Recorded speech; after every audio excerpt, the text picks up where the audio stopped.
Boleh dimulai Mas ya, ayo. Siap. Aku kudu kelangan Mas bepujan pengati dongoku siji tresno iki abadi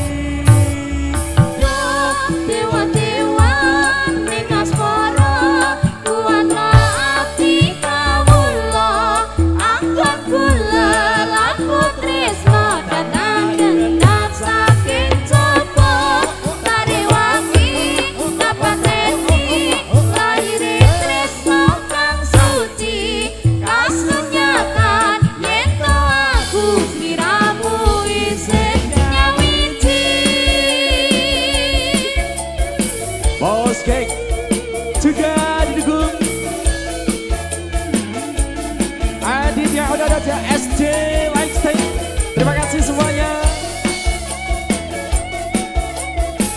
Yudis Video Shooting, terima kasih juga.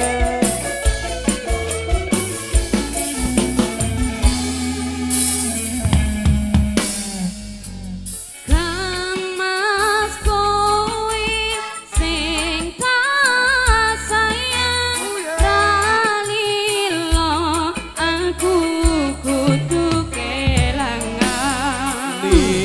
Mas bepujan pengati tresnoku siji iki abadi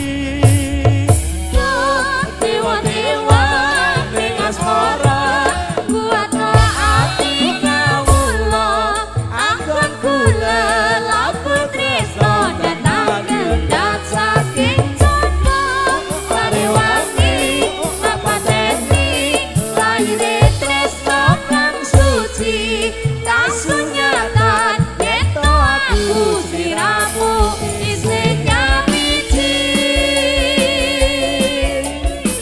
Bos Geng Music.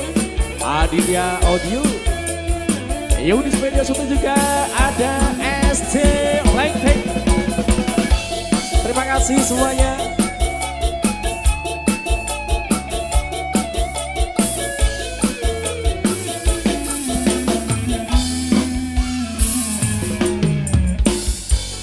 Kamas kowe sing kasayang dalilo aku kudu kelangan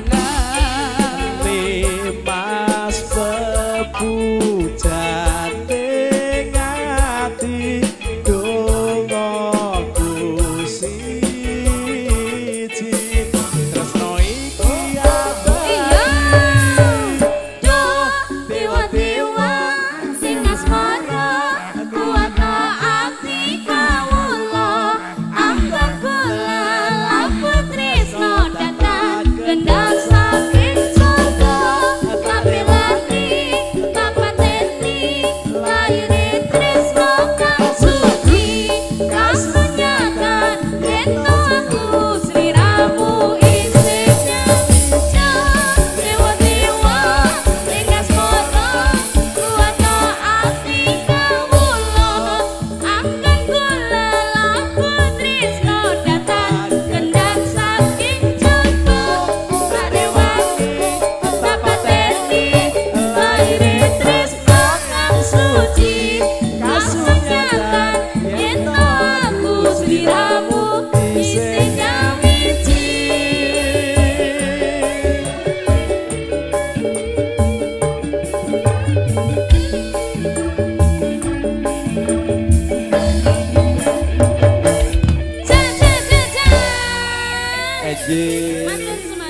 Matur sembah nuwun Mbak Lurah sampun dipun aturaken.